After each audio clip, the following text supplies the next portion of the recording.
Isang magandang araw po muli sa bawat isa. Good morning. Or I would rather say magandang buhay. Ayan, pwede niyo batiin ang iyong nasa kaliwa, nasa kanan, nasa unahan, nasa likod. Isang magandang buhay. Yes, we thank the Lord.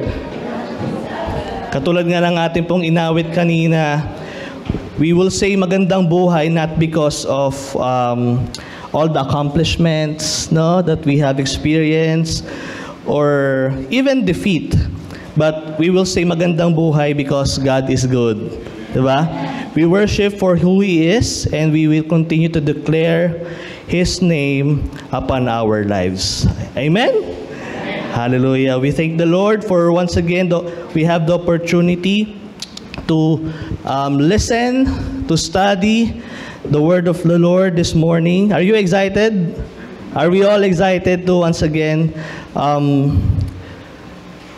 do things na gagawin ng Panginoon sa ating pong mga buhay this morning? And I pray that His words will always bring forth change, pagbabago sa ating pong mga pang-araw-araw na buhay.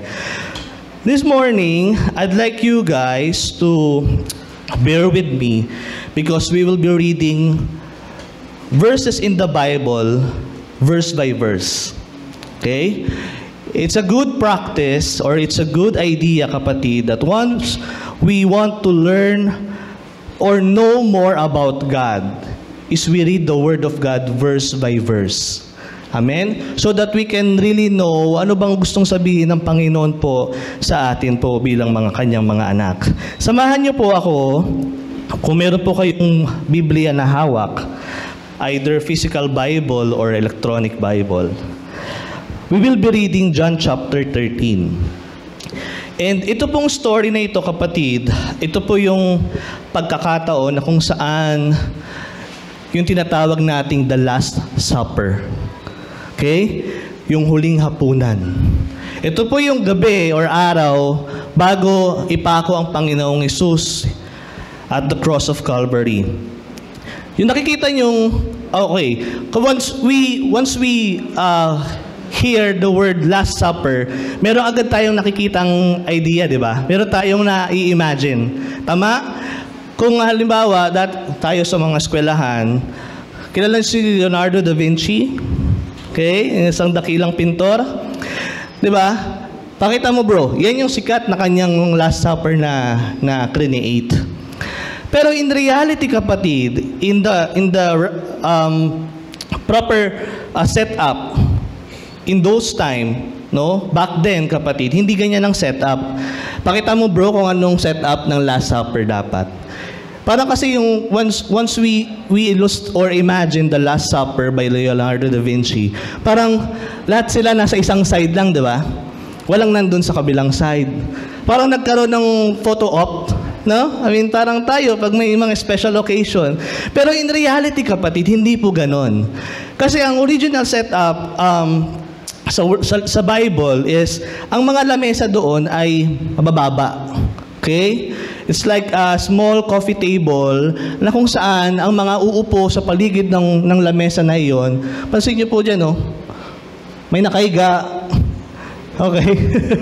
May nakatukod na unang siguro sa kanyang siko. Kasi that is the true setup. Okay. Now, bakit ko po sinasabi sa inyo yung scenario? Kasi it's very important for us to imagine the scenario, for us to see kung paano ginawa ni Jesus Christ o ng ating Panginoong Hesus ang paghuhugas ng paa ng kanyang mga disipulo. Okay? And nung ginawa ni Jesus yung paghuhugas ng paa ng kanyang mga disciples, it's very shocking for them. Okay? Nagulat sila and they were actually embarrassed for them to witness that because ang paghuhugas ng paa ay ginagawa lamang po ng mga mga slaves. Not just slaves, but ito yung mga slaves na lowest of the low. Okay? Kung may tinatawag na laylayan ng lipunan, kung may mas mababa pa doon, sila po yun ang gumagawa nun. Okay? Ang paghuhugas ng paa. And then, even yung mga Hudyo, hindi po nila ginagawa ang paghuhugas ng paa. It's because it's like an insult for them. for their race, and for their nationality. So, ang dapat gagawa ng paghuhugas ng paa ay yung mga taong tinatawag na hintil. Tayo po iyon. Ikaw at ako. Sabihin mo, ako yon. Unless merong Hudyo po ngayon dito sa ating pong kalagitnaan. Okay? Siguro mga mukhang Hudyo, di ba? Yung mga matatangos ang ilong, matatangkad. Sino ba yun? Oh, nagtitinginan sila, no? Okay. So, it's very shocking for them. Kasi, yun nga, I mean, mga hintil lang gumagawa niya sa mga lowest of the low. Okay? And then, while they were praying kasi Passover week ito kapatid, they were praying for the Passover dinner. Hindi in-expect ng mga disciples ni Jesus na ang Panginoong Hesus kukuha ng palanggana, ng basin, kukuha ng towel, and He will wrap it around His waist.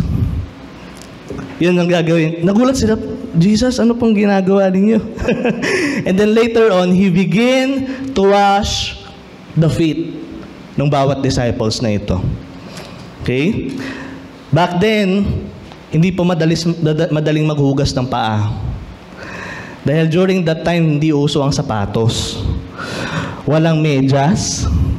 So you could just imagine kung gaano po kadumi, kung gaano po yung iba would say, kadiri, okay, yung itsura ng paa ng mga disciples po na iyan. Okay, hindi pa usong nail cutter noon. Wala pang pusher noon, mertiolet, or ano yung kulay pink? Panlinis? Hindi pa uso noon. Okay? Walang ganun. Walang mga scrubs na tinatawag doon, kapatid. Okay? Kaya, kung ikaw mismo, imagine mo yung sarili mo, nandun ka sa sitwasyon na yon, and then ganun yung paa mo, ha? Would you care to say na, Lord, wag na, ako na lang. Dahil nakakahiya. Okay? Mahiya ka eh. Dahil naalala mo, wait lang, di man lang ako nakapaghugas ng paa bago ako pumasok sa bahay na ito kung nasan man sila. Halimbawa, no? Hindi ka man lang nakapaghugas muna ng paa. Dahil walang sapatos. Walang medyas during that time. Di ba? Yung sinasabi nila, baka ang paa noon ay parang luya. Di ba? Literal, kapatid. Dahil, ano ba ang sinusuot nila? Tsinelas? Maalikabok? Wala pa namang mga konkretong daan during that time. Okay? But kapatid, yung senaryo na iyan na paghuhugas ni Jesus ng mga paa ng kanyang mga disciples, that is the beautiful picture of the cross. Can you say it? The cross. Okay? Because we will see na ang Panginoong Hesus ay willing magpakumbaba. Okay? We know Jesus is Lord. Amen? Siya po ang ating Panginoon na sinasamba. At dito sa libro ng John na ito na ating pong babasahin, we will see the revelation of the glory of God. Na kung saan Jesus, He is not just the King of Israel, but He is the King of all the earth. Okay? Yan po yung Diyos na ating pong sinasamba. And He emptied Himself, He humbled Himself, taking the very nature and form as a slave. Washing of feet, kapatid, is a great picture and perspective of the cross. And to tell you honestly, kapatid, in that scenario, few hours later, someone will betray Him. Tama? And the next day, Jesus will be crucified. So, when we are looking at it, this situation na ito, loving and cleansing ang bawat isa po sa atin, kapatid, it's that beautiful picture of the cross. Before we proceed, verse by verse, let us pray. Lord, maraming salamat po muli sa iyong kabutihan, sa iyong pagmamahal, Panginoon. Muli, for we have the chance to listen unto your word. Lord, we welcome you in our midst. Thank you, God, for your approval. Jesus, thank you for your grace and Holy Spirit. Thank you for your presence, Lord. And I pray na ang iyong salita ay magdulot, Lord, ng mga magagandang bagay, Lord, sa aming pong buhay, at lalong-lalo na, Lord, amin po itong mai apply sa aming pong pang-araw-araw na buhay bilang iyong anak at bilang mga Kristiyano. Lord, once again, it is only you, Jesus, will be lifted up in this place. No one, nobody will be lifted up but your name alone, Jesus. Lord, purihin ka at sambahin ka, dakilain ka. Ito po ang aming dalangin sa pangalan ni Jesus. Amen. Praise God. Pwede ba nating muling palakpakan ng Panginoon na buhay? Okay, so are you ready, church? Let's open our Bible in John chapter 13, verse 1. Sabi po diyan, we'll be reading New International Version, a translation po. It was just before the Passover festival. Okay? Jesus knew, tandaan po natin yung salita na yan, Jesus knew, can you say it? Jesus knew that the hour had come for him to leave this world and go to the Father. Having loved his own who were in the world, he loved them to the end. So that whole week, kapatid, it's a Passover. Okay? And imaginein po natin, no, while yung mga religious leaders, yung mga priest na yan, they are doing or killing lambs para i-offer, okay, sa Diyos. Outside of the city, the Son of God is being crucified. Okay? Now, sabi dyan ni Jesus knew that the hour had come. Dumating na ang oras. Kung atin pong ibabacktrack ang John chapter 13, halimbawa, in the previous chapters, when Jesus did the first miracle, di ba? Okay? Ano sabi po doon ni Jesus then, it's not yet my time. Okay? And then when Jesus was in the temple, yung mga guards or mga sundalo is willing, they're talagang eager and aggressive to arrest Jesus. Pero they could not. It's because it's not yet the time. Hindi pa oras. Pero in this very specific verse, Jesus said that the hour had come. That the hour had come. So when we look at the cross, kapatid, it is the true representation of the revelation of the glory of God. Kuya Stephen, paano po? Na yun ang naging representation ng revelation of the glory of God. Na isang madugo, masakit, madumi, brutal na pagpatay sa ating Panginoong Hesus. That is the true revelation of the glory of God. Mind you, kapatid, it is the revelation of the glory of God. It's because of kanyang walang hanggang pagmamahal sa iyo at sa akin. That unconditional love, that immeasurable love na pinakita ng Panginoong Diyos sa iyo at sa akin.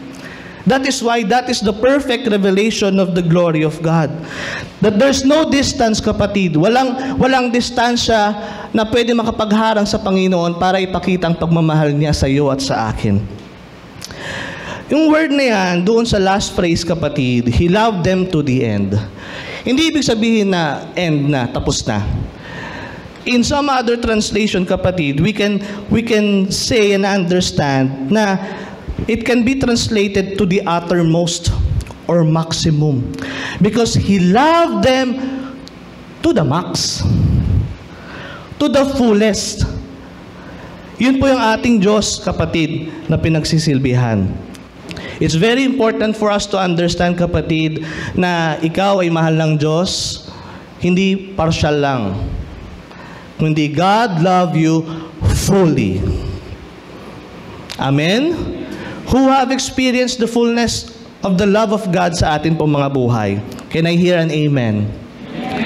We thank the Lord because the God whom we are serving, alam niyo po, ang sarap pong magpuri sa Diyos, no? Yung kinakanta natin kanina, we worship Him for who He is. And the God whom we are serving can love us no matter what. Okay? Ano man po ang sitwasyon natin in the past, ano man po ang ating current situation, He loves you very much, kapatid. Let's continue reading. Verse 2. And the evening meal was in progress habang sila po'y naghahapunan, and the devil had already prompted Judas, the son of Simon Iscariot, to betray Jesus. So meron ng plan to arrest talaga. Okay? There's really a plan to arrest. And Judas, actually, minsan pag narinig nating Judas or Judas, parang nakadikit na agad yung pangit, no?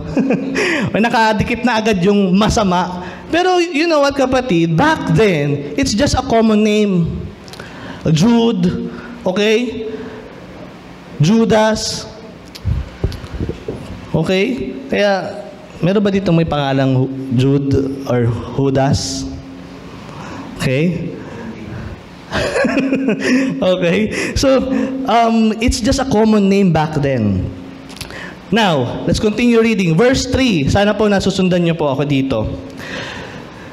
Jesus knew that the Father had put all things under His power. Once again, Jesus mentioned, Jesus knew, or John mentioned, Jesus knew. Amen? That the power had put all things under His power and that He had come from God and was returning to God. And I believe God, or I believe John wrote it in purpose, kapatid. When he wrote, Jesus knew. Alam niyo po, yung ating Diyos na pinagsisilbihan, He is the Son of God. At according to the verse that we are reading right now, inalagay or inalagak na ng ating Diyos Ama lahat ng kapangyarihan, lahat ng bagay na iisipin natin under His name. Alam ni Jesus yan. Alam po ng ating Panginoong Hesus. Pero, bakit pa rin niya ginawa yung pagpapakumbaba at paghuhugas ng paa ng kanyang mga disciples? Because He knows. He knew. Alam niyo po, kapatid, when we know who we are before the Lord, we can always humble down. Kung kilala po talaga po natin ang ating sarili sa harapan ng Diyos, madali pong magpakumbaba. Pero bakit na lamang po, pansinin po natin yung mundo natin right now. There's an ongoing war. And this war, I believe, it's still part of God's plan. Do you believe that? But then, if we're looking at those people around us, no? Merong sense of pride. Merong sense of yabang sa Tagalog. Okay? Pero, kapatid, Jesus Himself humbled down. When we feel like we are insecure and trying to prove something, and iniisip natin na valuable ako, okay? Significant ako, okay? Mahalaga ako, hindi tatakbo ang isang bagay pag wala ako. Wala kaming mapapasang magandang project pag hindi ako nag-spearhead ng team. Okay? Kapag gano'n ang mga thinking natin, kapatid, bilang estudyante at bilang manggagawa o empleyado, na kaya lang naman nakakapasa ng accreditation yan dahil nandyan ako eh. Okay? Kaya lang naman may ISO certificate ang company namin, it's because ako po ang nag-facilitate ng mga bagay na yan. Ako po, ako po, ako po. Okay? Kapatid, the moment that we entertain those words in our minds na ako po, and that's the start of your fall. Okay? That's the start wherein pride will take in. Pride will continue to consume our hearts. But then, kapatid, if those things ay atin pong i-embrace sa atin pong mga buhay, yung alam niyo po yun, yung kayabangan, pride, insecurity, trying to prove something that you are valuable, then that's the time wherein we are not able to love. Mahirapan po tayong ipakita ang ating pagmamahal and compassion sa ating po mga kasama natin sa trabaho, sa eskwelahan, even sa community na ating pong kinabibilangan. It's because it will lead us to boasting and bragging. Okay? And if we don't get the credit that we deserve, we get offended. Amen? Whether we admit it or not, that's the very thing that is very common nowadays. But you know what, kapatid? Ang tao mapagpumbaba, kailanman hindi ma-offend. The humble is unoffendable. Imagine, kapatid, Jesus Christ Himself, the Son of God, He has all the power and all authority, and yet, He was able to perform the lowest, kung isipin po natin, pinaka-mababang trabaho that we could ever imagine in this world. Grabe ang ating Panginoong Hesus. Amen? So if you are humble, nobody can offend you, kapatid. So when you are offended, kapatid, it's a sign that you have a pride. Anong solusyon kapag mayroong pride sa ating pong mga buhay? Know who you are before the Lord. Know your identity before God. Amen? Know how you are valuable and significant and adored by the Father. Amen? The more we see our identity, kapatid, the more we can humbly serve other people. Do you believe that? Last Sunday, we talked about servanthood by our pastor, Pastor Josh. If we really know who we are in the Lord, we can really serve other people without any extra baggages sa ating likod. Amen? Wala. Dapat yun po yung ating confidence sa ating identity, na ikaw ay anak ng Diyos, ako po ay anak ng Diyos, and I am a disciple of the Lord Jesus Christ. He knew all things under His authority. There's a plan to arrest, and kapatid, kapag merong ganun, di ba? I believe, in just a snap, when Jesus may utter na, mga anghel, pagpapatayin nyo nga itong mga sundalong itong gumagawa ng hindi magandang bagay sa akin. If God could just utter those words, automatic millions or thousands will die in an instant. Pero kapatid, there's no other plan eh. There's no plan B. There's no other way. And it's part of God's plan. The only way for us to set free, for us to experience freedom. Ngayon, the disciples would wonder, mapapaisip sila, anong ginagawa ni Jesus? Okay? Bakit may bit-bit siyang palanggana? Bakit siya merong dalang tubig? Okay? At unti-unti, sinimulan niya ang paghuhugas ng paa ng kanyang mga disciples. Can you imagine the awkwardness na meron in that current situation? Okay? Na ikaw mismo, huhugasan ang paa mo ng iyong leader, ng iyong Panginoon. Yung kahihiyan na nararamdaman nila. Diba? Let's continue reading. Verse 6. Sabi dito ni Simon Peter, He came to Simon Peter, who said to Him, Lord, are you going to wash my feet? Natanong niya, Lord, are you going to wash my feet? Kung alam mo lang po kung gaano kadumi itong paa ko, hugasan mo ang aking paa. Lord, what are you doing? Don't touch my feet. Huwag mo hawakan yung paa ko, napakadumi po nito. Diba? Even sa atin dito, kapatid, hindi pwedeng sino-sino bastang hahawak ng paa mo. Tama? It's because mahiya ka eh. Paghubad mo pa lang ng sapatos mo, pagtanggal mo ng medyas mo, pahawak mo sa iba yan, sa katabi mo? Hindi, di ba? Kasi, di ba? Hindi, wait lang, di ako nakapagpa-pedicure, kuya eh. Hindi pwede kong ilabas yung paa ko eh. So, sabi dito ni Peter, what are you doing? Okay? Hugasan mo yung paa ko. And then verse 7, sabi ni Jesus kay Peter, you do not realize now what I am doing, but later you will understand. Pedro, sa ngayon di mo magets. Sa ngayon di mo maintindihan ba't ko ito ginagawa. Pero mamaya ipapaunawa ko sa iyo. At maiintindihan mo. Verse 8, si Peter kasi kapatid, siya yung disciple na somehow madaldal. Very talkative. Siya yung tipo ng tao na kung ano ang nasa isip, sasabihin. Meron bang ganun dito? Okay, ganun siya. Very talkative, very frank. Yun po si Pedro. Sabi niya ni Peter, "No! You shall never wash my feet." Sabi nito ni Pedro kay Jesus. "Lord, huwag mong hahawakan or huhugasan ng aking paa." And Jesus answered, "Unless I wash you, you have no part with me." Basahin nga natin ulit.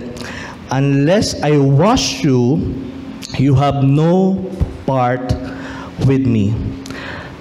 And how many of you realize, kapatid, that Jesus is not just talking about washing of the feet only.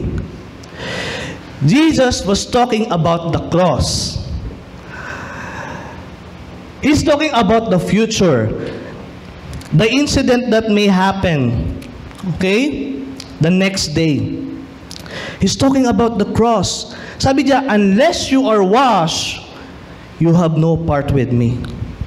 The question is, will you let me wash you? Hayaan mo ba akong hugasan ang iyong paa?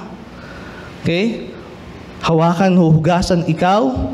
That's the only question, kapatid, ng ating Panginoong Hesus. And who among you guys ay nahugasan na ng Panginoon?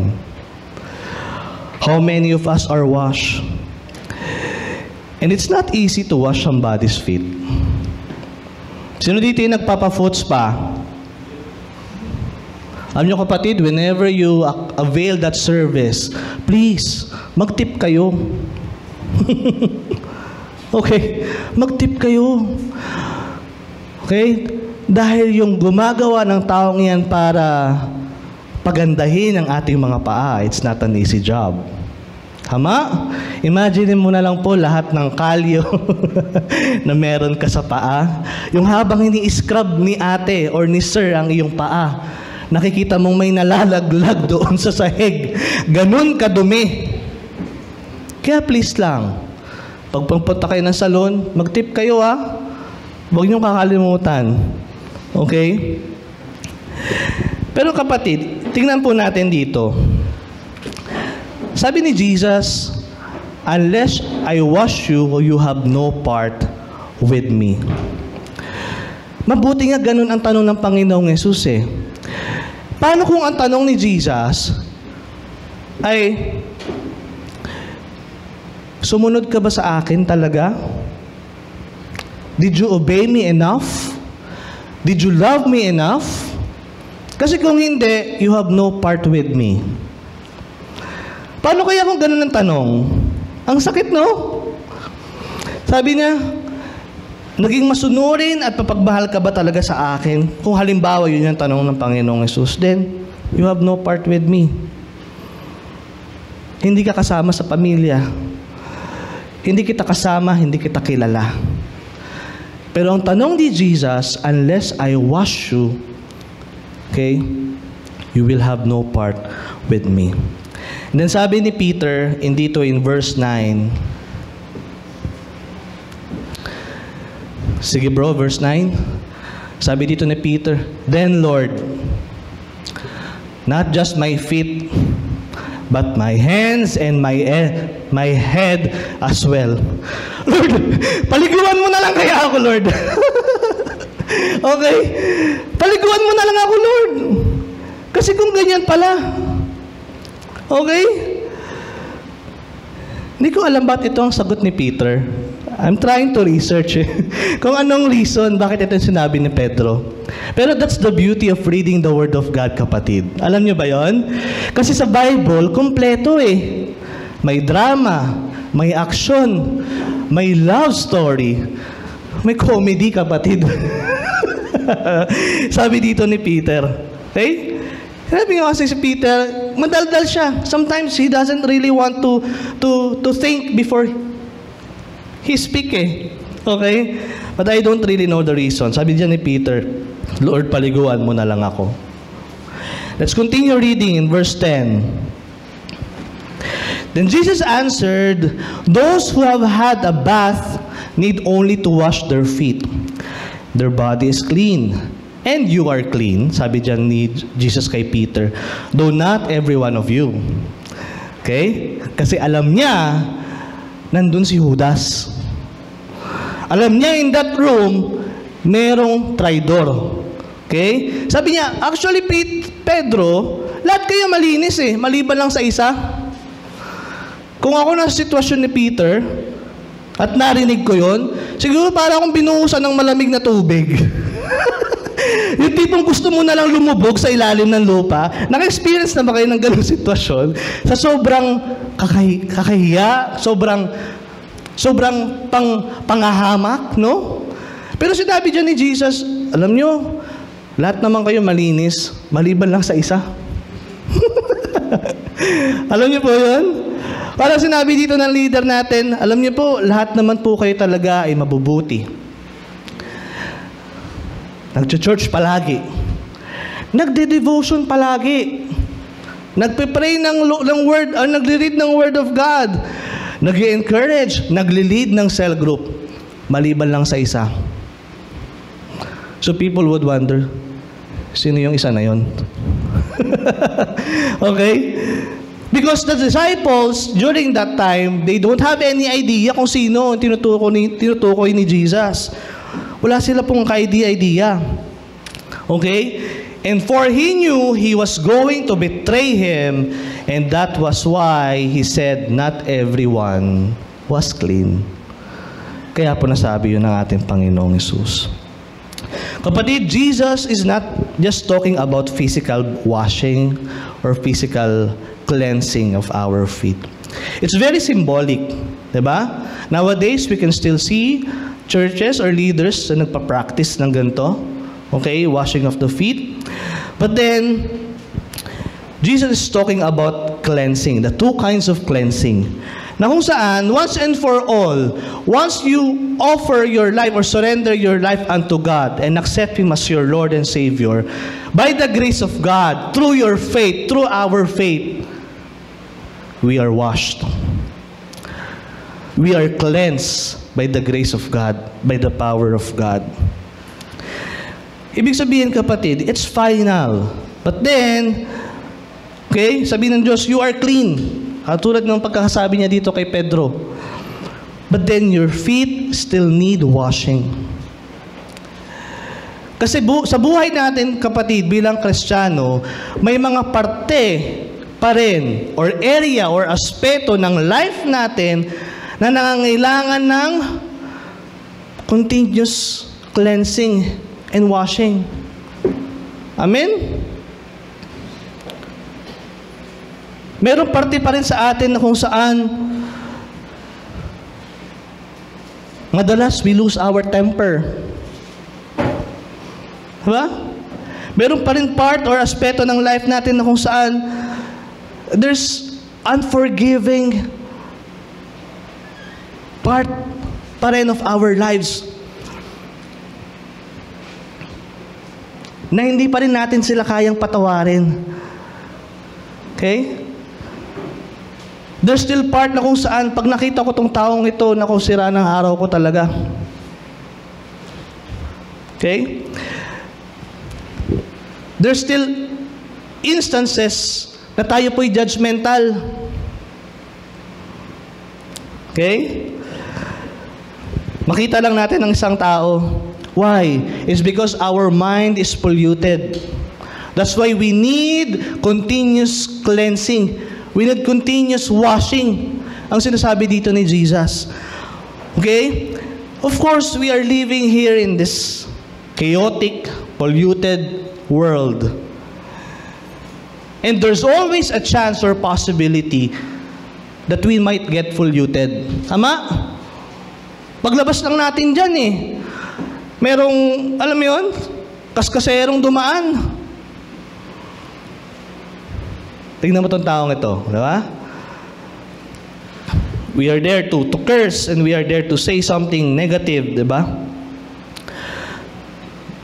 There's still a lot of need, kapatid, na paglilinis po sa ating pong mga buhay. Tama? That's why we need that kind of cleansing and washing in our lives. Do we still have attitude problem? How's our level of patience? Ganun pa rin ba? Kababa or kaiksi? If yes, kapatid, we need that kind of washing coming from God. We need that kind of cleansing from the Lord. Yes, we might always lose our temper. Yes, kuya, nagsisinungaling ako pa rin. Why? Because we are still in that kind of process. But the question is, ang question pa rin ng ating Panginoong Hesus sa buhay po ng bawat isa, will you let me wash you? Hayaan mo pa rin ba akong hugasan, linisan, i-correct, iayos ang buhay ng bawat isa? That's the question. If we are in that kind of scenario, kapatid, maybe we would say the same thing na sinabi ni Peter. Na hindi lang yung paa ko, Lord. Kasi instead of going to church, pupunta muna ako sa reunion. Instead of going to the service, pag-attend ng sambahay, nagyayang barkada ko eh. Pasyal daw muna kami. Ba't may mga ngumingiti dito? Wait, tumitingin sa kabilang side. Okay? Lord, not just my feet, also my hands. Kasi instead of what? Meditating, last week po, we thank the Lord we have initiated the IM program. Diba? Yung ating intentional move discipleship. Can I see the hands of those people who were able to attend? Ayan, we praise the Lord for that. Okay? Pwede ba natin palakpakan ng Panginoon? We thank the Lord. How's your reaction paper? Diba? Lord, not just my feet, pati yung hands ko. Instead of doing and creating my reaction paper, ay doon yung kamay ko bising-bising maglaro ng games. Okay? Bising-bising sa kung ano-ano pong mga bagay. Okay? Lord, hindi lang po yung kamay, hindi lang po yung paa. Lord, pati po yung aking buong katauhan, linisin niyo po. Dahil most of the time, I dwell on those things that are seen and not on the things that are unseen. Remember that? The low line and the above the line reality na ating pong mga buhay. Most of the time, we dwell on those things that are temporal. The things, ano yung temporal? Sometimes, kasama po dyan yung happiness. Tama? Sometimes, we are torn between, mag-church ba ako? O, attend ako nung get-together namin. 5 years na kami na nakikita eh. Na-miss ko na siya. Diba? We are torn. But then, kapatid, that's why we need continuous cleansing in our lives. In our daily walk. Okay? Kailangan po natin yan. And sometimes, do you believe na kung paano po natin i-acknowledge ang isang sitwasyon ng ating buhay and how we respond is basically because kung paano po tayo pinalaki. Okay? Kung paano po tayo ginaid, kung saang community or area po tayo lumaki. Okay? Kasi there are people na if they are, for them to acknowledge that authority or that leadership sa kanila, people would use the tactic na tinatawag na what? Raising their voice. Tama? For them, na ma-experience nila na sila po ay susundin and everyone will follow, they would really raise their voice. Maybe it's because during his childhood times, ganun siya. Na his parents would always raise their voice. And then, I'll be, what? Following whatever commands susundin po ng aking magulang. They tremble in fear. Raise their voice. But then, kapatid, ngayon, Siguro yung iba makaka-relate dahil mga 80s, 90s, 70s dito. That's how we were raised by our parents. Tama?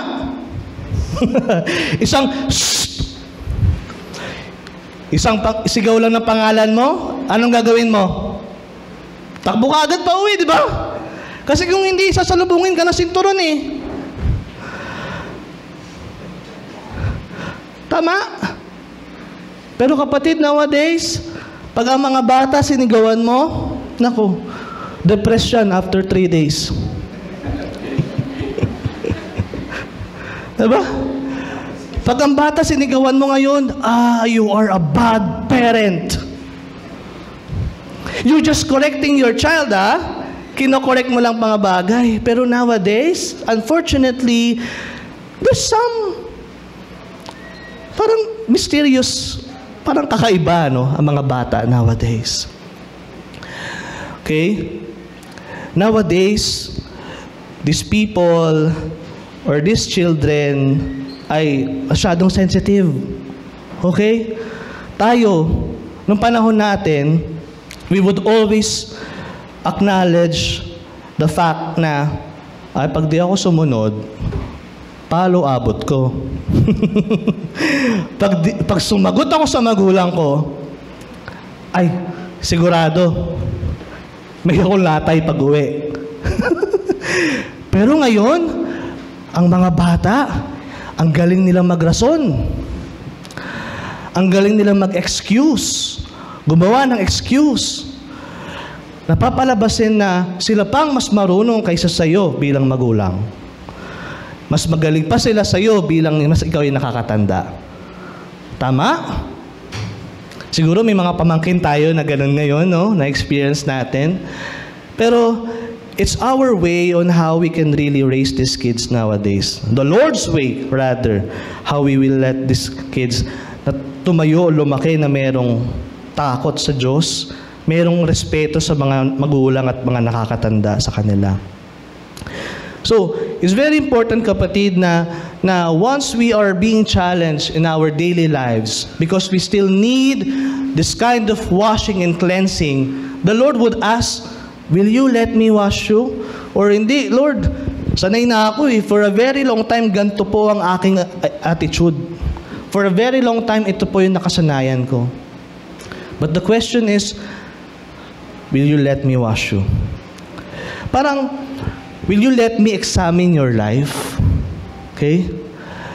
Will you let me correct and make your life more mature? At tayo po'y lumago sabay-sabay sa harapan ng Panginoon. Parang dapat ang idea is that when we go to a dentist, di ba? Pag napa-appointment tayo sa dentist, ano sabihin ng dentist? Oh, buka mo na yung bibig mo. Yung iba sa atin dito medyo nahiya pa. Nahiya pa. Dahil baka kung ano makita ng dentista eh. Diba? Those mga decay teeth na yan, yung mga yellowish na yan. Okay? Okay? Kapag pumunta po tayo ng dental clinic, the question now, will you let me wash you? Washing our feet, dapat parang pupunta tayo ng dentist na kung saan, when the dentist will say, buksan mo ang bibig mo, we'll just open our mouth and let him examine our dental hygiene. Diba? Don't be embarrassed, don't be ashamed. Kasi parte yun for us to experience proper hygiene. Tama? Ano man na makita ng dentista na yan, we will just open your mouth. Dapat ganun din po tayo, kapatid, pagdating sa ating pong relasyon sa Panginoon. That we will allow God to really examine our lives. Ano man na makita ng Diyos na pangit na yan sa ating pong mga buhay, we will allow Him to clean us and wash us, kapatid. Dahil God is in the business of washing and cleansing each and every one of us. Amen? If it's not because of the blood that shed at the cross of Calvary, That through that blood, our sins were washed away. Tama? Our sins were forgiven, and we thank the Lord for that. And let's continue reading in verse 12 in John 13. When he had finished washing their feet, he put on his clothes and returned to his place. Do you understand what I have done for you? He asked them. And I'm just imagining, no, mga disciples dito, what did just happen? Ano po yung nangyari? Okay? Ano pong ginawa ng ating Panginoong Hesus sa akin? What did He do? Ang tanong ni Jesus, naunawaan mo ba kung bakit ko po ginawa sa iyan? Continue reading, verse 13. You call me teacher and Lord, and rightly so, for that is what I am. You call me teacher and Lord, tama ka, I am a teacher and Lord. So what's the difference between the teacher and the Lord? Okay? The difference is, if you're a teacher, okay, the teacher will always bring clarity, tama, understanding, or will help us to make understand yung mga bagay na hindi po natin naintindihan. Tama? That's why we go to school, para matutunan yung mga bagay na hindi pa natin alam. Okay? And at the same time, ano yung Lord? When we say Lord, Lord is King. Lord is King. We obey and we follow. Church, He's not just a teacher, He's also a Lord. So, ang ginawa ni Jesus in this scenario, tinuruan niya ang kanyang mga disciples on how to humble down.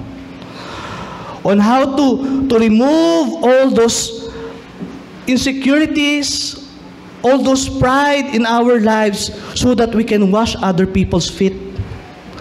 Para po atin pong mahugasan at mapagserbisyuhan yung mga tao na sa paligid po natin. He is not just a teacher, but He also is Lord. Meaning, He always lead by example. Amen? He always lead by example. And let's continue reading verse 14. Now that I, your Lord and teacher, have washed your feet, you also should wash one another's feet. Humble down, kapatid. We humble down. We need to really humble down. When you see your brother or your sister in faith, that there's a lot of things that need to be washed sa kanyang buhay. No? Kapag nakita tayo ng mga ganong klaseng tao, kapatid, huwag naman natin tratuhin o paramdam sa kanila na parang ang dumi-dumi mo.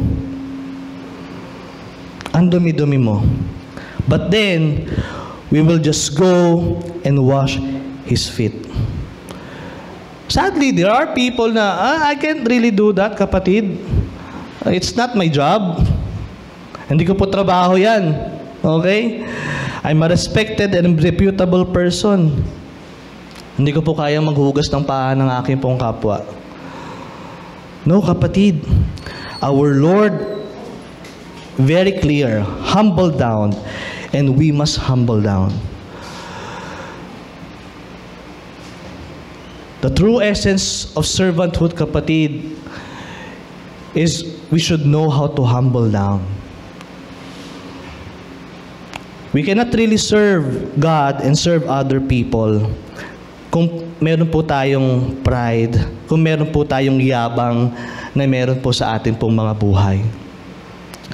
Imagine, kapatid, no, the Lord Himself ay pinakita po ito sa bawat isa po sa atin, sa Kanyang mga disciples.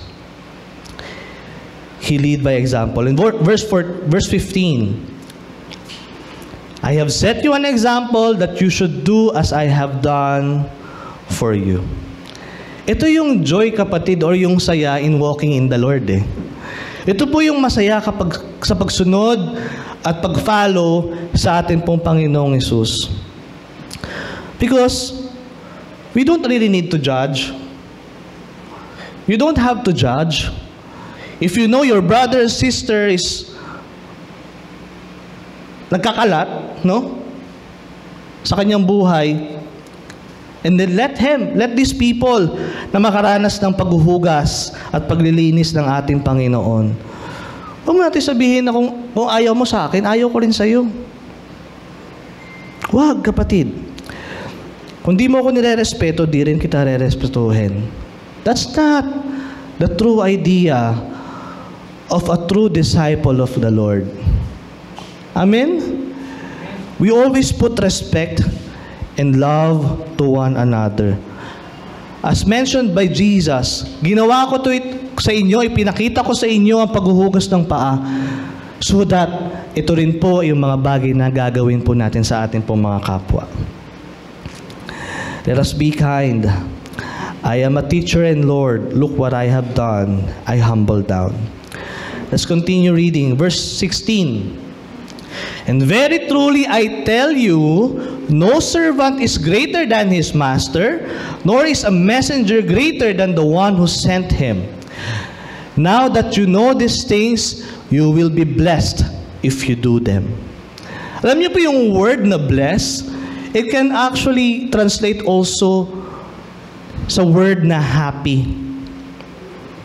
Okay? So meaning, you will be happy, kapatid. Makakaranas ka ng saya sa iyong buhay if marunong ka magpatawad. The more forgiving you are, the happier you will be. Amen? The more humbler you are, the happier you will be. Pansinin niyo po yung mga taong merong laging hinanakit sa puso.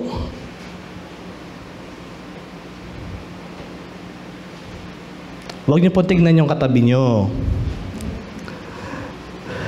Di ba? Mukha silang stress. Tanungin mo yung edad nila, 25. Ha? 25 ka lang? Okay. Para ka ng 45. Dahil sa stress na yan, kapatid. Okay? So, if we know how to really humble ourselves, know how to forgive, know how to show our love and care to these people, pansinin niyo po yung mga katabi niyo. Di ba ang gaganda at ang gagwapo? Huwag niyo pong bulahin. It's because you will see that these people ay merong joy dahil binitawan na eh. Tinanggal na sa buhay eh. Sa katawan nila eh. Yung mga bagay na iyan. Although I believe there's still a lot of things that need to be done, okay? But then, why these Christian people who have really surrendered their lives unto God can still smile, can still say, God is good, can still say, I'll go to church, can still say, I will worship you, Jesus. No matter what. No matter what. Masakit man ang paa ko, hindi ako makapagsapatos, pupunta ako sa church na nakatsinelas. Bakit ba? Okay? Hindi makakapigil. Umuulan ng malakas, may payong naman. Pag nabasa, may CR dito, pwede kayo maligo. Di ba? No one must be hindered to worship, or nobody must be hindered to worship and glorify God. It's because if we know these things, yung bagay na ginawa ni Jesus in front of His disciples, I could just imagine, kapatid, yung saya, yung joy, yung pakiramdam na na-experience ng mga disciples na ito. If that is true back then, kapatid, it's still true even at this very moment, kapatid. Amen? Yan po ang Diyos na ating po pinagsisilbihan. He is the God whom we are worshiping, whom we are glorifying. And, okay, so let's jump to verse 34 and 35. I don't know kung nandyan siya bro sa screen. Wala, no? But then, It's something, kapatid, na tinutukoy. When we talk about a disciple, okay, these disciples, it basically means a learner. Okay? The one who learns. The person who wants to learn, a disciple, kapatid. Sadly, this word is being abused nowadays. A disciple ko yan. A disciple ko yan. A disciple ko yan. Okay? Disciple basically means a learner. And the world will know that if you are a learner or a follower or a student of God, if we know how to show love to one another. If we know how to say I love you by the name of the Lord to one another. Hindi po yan yung kung sino yung pinakamaraming alam na Christian song. Okay? Siya po yung tinutukoy na disciple. Sino yung pinakamaraming alam na verse sa Bible? Siya po talaga yung totoong disciple. Siya po yung tao na kung saan kahit nakapikit, kabisado niya kantahin yan. It's not the basis of a true disciple is, kapatid. A true disciple could always or must always embrace that learning opportunity that we have before God. Katulad na lamang po ng sitwasyon ng mga disciples na ito. I believe these disciples ay natuto ng matindi or ng higit pa dahil si Jesus mismo ang nagpakita, okay, at nag-lead ng example sa kanila. And we thank the Lord because kahapon, when we are in Sambahay, we talk about the Lord's Prayer. How many of you guys familiar with the Lord's Prayer? Yung phrase na, Our Father who art in heaven, di ba? It's like a model. It's a guide. That there are certain levels that we need to understand. Merong level of redemption, merong level of worship, okay? There's also a level of evangelism in that Lord's Prayer. At yun ang pag-usapan namin kahapon sa Sambahay is that meron doon na kung saan if we're going to look at the Bible or all the stories in the Bible, for example, story of Moses, story of David, okay? Story of Jonah, story of King Solomon, Job, sino pa, okay? Those stories would always point to Jesus. Amen? Lahat po yan. Okay? Because Jesus is the fulfillment of the law, right? Pero ito, yung pinag-uusapan natin, kapatid, it's His story mismo. Jesus humbled Himself to show to everyone that though I am the Son of God, I have all the power and the authority and all the principalities of this world, I can still humble down. I can still wash your feet. Kaya ko pa rin gawin. But the world that we are living here right now, so toxic. Tama? So stressful.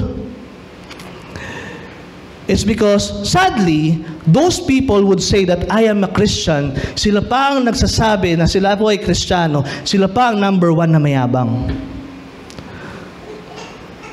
Those people would say, I am a follower and disciple, a learner of the Lord Jesus Christ. Sila po yung makikita mo na ipofront lahat na ng kanilang mga accomplishments. Kapag nag-testify, it is not God being glorified. It is them. Sad to say. Very unfortunate. Tama? Makikita po natin. But then, kapatid, wag na po natin tignan yung mga taong iyon. Let's look at ourselves. Let's look at ourselves before God. If God can do those things bilang isang Diyos, ang tanong, sino dito ang Diyos? Wala ni isa dito, kapatid. So dapat mas madali sa atin i-embrace yung prinsipyo na tinuturo ng Biblia to humble ourselves before God. To bow down before Him. So that when we serve other people, serve our family, pray for our family, that one day, Lord, I want to be with our family.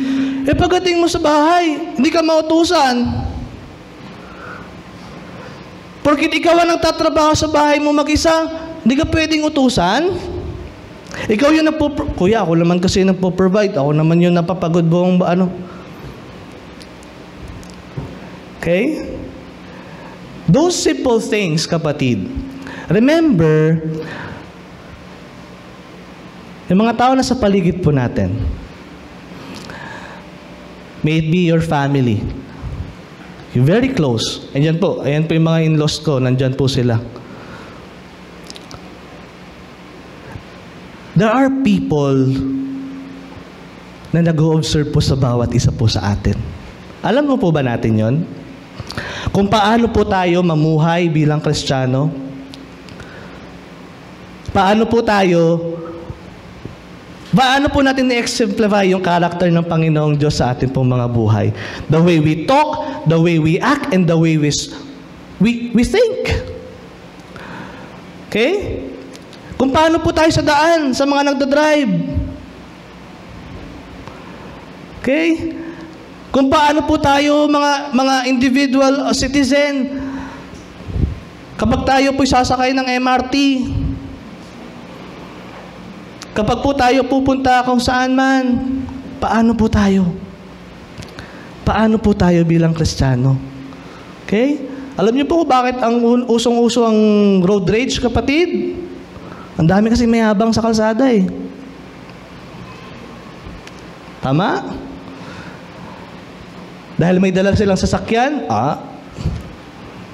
parang kaya-kaya nilang magyabang. Pero kapatid, ito po, no? It's one thing that I learned from God. It's one thing that I also observed na very effective.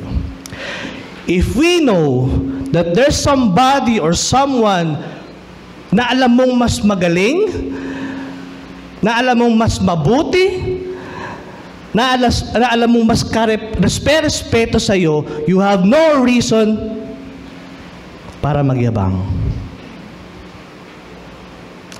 We don't have any reason, kapatid. Kaya yung mga nagkakaproblema, kapatid, kasi parehas silang mataas.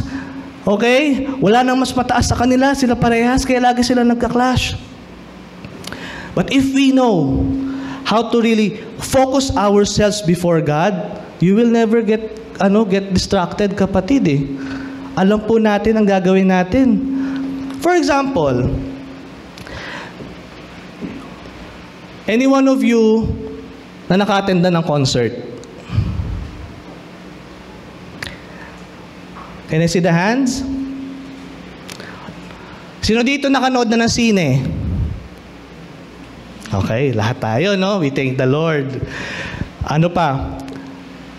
In those same scenario or same place na kung saan you will observe silence, you will observe order, tama?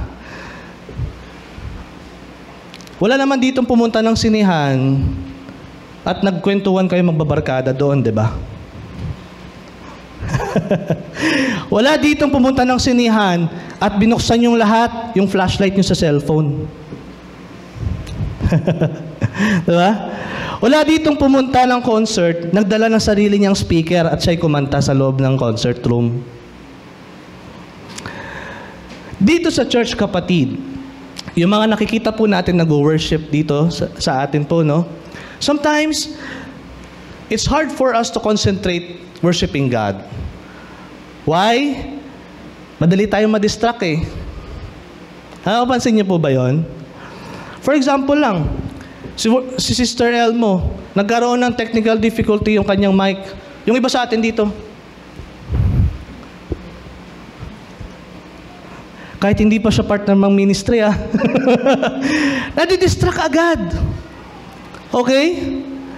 Kapag nakita natin yung mga bagay na ka-distract, ano pong ginagawa natin? The more ba natin titignan? Unfortunately, ganun po ang typical na respond ng mga tao eh. But I thank the Lord for He taught me that whenever you are in that kind of situation, you just close your eyes. You just close your eyes. If you feel like you're in, di ba, we are in the midst of worship at nakita mo, biglang nag-brown out at nakita mo yung drumstick ni Jonas biglang naputol, yung keyboard ni Pastor Jonas or Pastor Henry ay biglang nawala ng kuryente, you just close your eyes. You just close your eyes. In that very way, kapatid, hindi ka madidistract eh. Tama? The same holds true the way we should live our lives. Kung nakita po natin ang mundo natin, kapatid, may it be in our marketplace, in our school, lahat andoon sa level of competition. Na doon mating sa point na yung competition na yan, madumi. Diba? Madumi. And then you're right there. Doing your things, delivering your excellent way of doing it. But then may mga bagay na mga distraction na dumarating, di ba? I encourage you, church, close your eyes and continue with what you are doing. Closing our eyes, kapatid, bowing down before our Lord, it shows our humility before God. Kasi once we are distracted, papasok yung judgment eh. Halimbawa, nawala ng mic. Ba't naman kasi hindi chinarge yung battery bago man lang gamitin? Ba't man kasi hindi man lang nag-testing muna para pulido ang ating worship? Ba't di man lang kasi nag-practice? Yan tuloy, hindi kabisado yung lyrics, walang naka-flash, paano na? If all those chaos and distractions will happen in just one very moment, hindi ka na nakapag-worship. Tama? Hindi mo na nakikita ang sarili mo bowing down or humbling down before God. And I'm just thinking about the same scenario with the Lord Jesus Christ and His disciples. Siguro yung iba sa kanila, Lord, kukunin ko na yung palanggana. Lord, kunin ko yung towel. Lord, ako dapat ang nagwawash ng hands mo eh. Ay, ng feet mo eh. But then the Lord Himself did it in a calm, silent, passionate manner. Although He is the God, although He is the Lord, although He is the Son of God. Amen. Pwede ba nating palakpakan ang ating Panginoon na buhay? Shall we all rise?